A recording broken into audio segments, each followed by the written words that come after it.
We will now hear our Holy Father's homily based on these readings.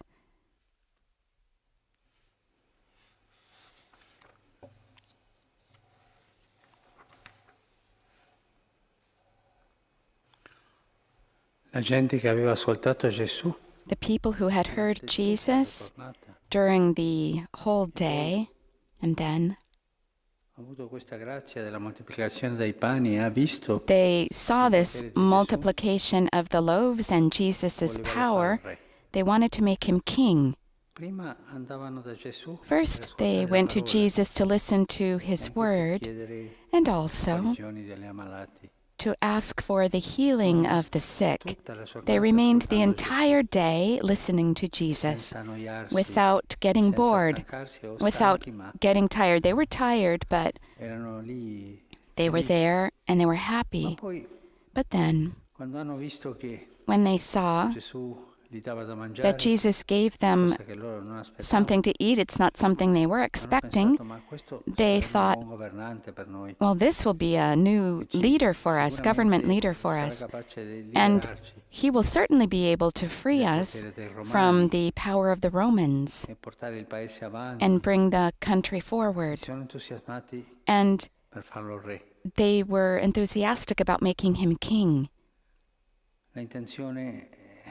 Their intention had changed because they had seen and they thought, great, someone who's doing these miracles and gives food to his people could become a new government leader.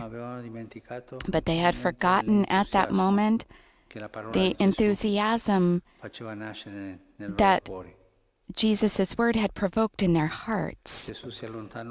Jesus had distanced himself and had gone to pray. He took leave of the people who had stayed there, and afterward they were convinced that Jesus was there, and they go to seek him because they had seen that he hadn't gotten into the boat with the others.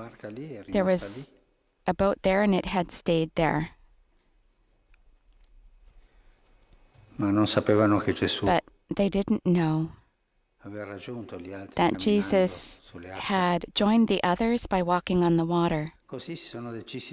And so they decide to go to the other side of the lake, the Sea of Tiberias, to seek Jesus and to find Jesus. And when they saw him, the first word that they say, Rabbi, when did you get here?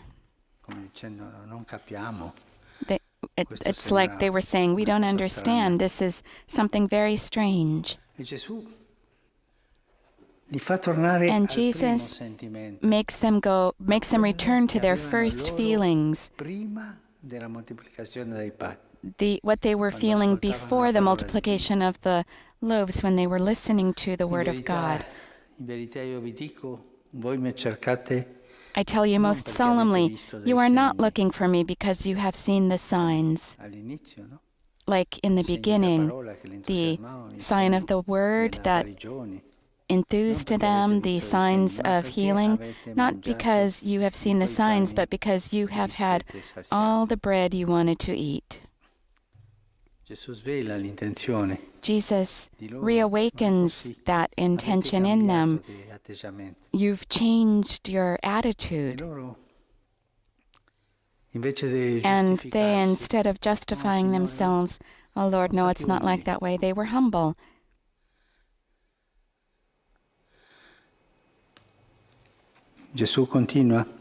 And Jesus continues, do not work for bread that cannot last, but work for food that endures to eternal life, the kind of food the Son of Man is offering you, for on him the Father God himself has set his seal.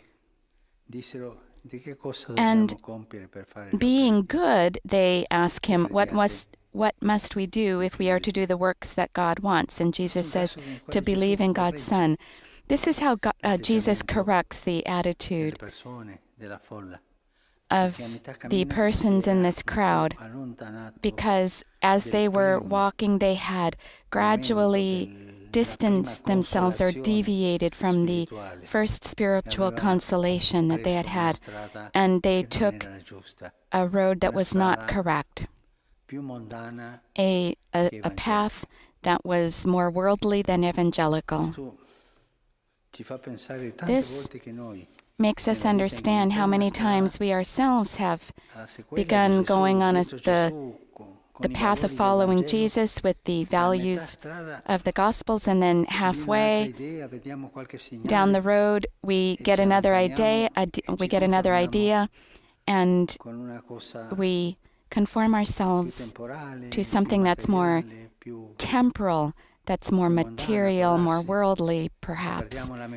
And we forget the memory of that first enthusiasm that we had when we heard Jesus speak.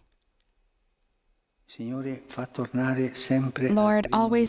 Lord makes us always go back to our first encounter, the first moment in which He looked at us, He spoke to us, and He aroused within us the desire to follow Him. This is a grace to ask of the Lord, because in our lives we will always have this temptation to distance ourselves, because we see other things. Oh, that way would go really, really well, or that idea is really good, and then we distance ourselves. The grace to always return to the first call, to the first moment, not to forget, not to forget my own story when Jesus looked at me with love and told me, this is your path. When Jesus, through many people, helped me understand or made me understand what the path of the gospel is, and not other paths that are more worldly with other values. To return to the first encounter. It's always hit me among the many things that we hear about Jesus, that Jesus tells the women who go to the tomb early in the morning of Easter, go and tell my disciples to go to Galilee, and there they will find me. Galilee was the place of the first meeting with Jesus. That's where they first met Him. Each one of us has our own Galilee within us, that specific moment in which Jesus drew near to us and said to us, follow me. In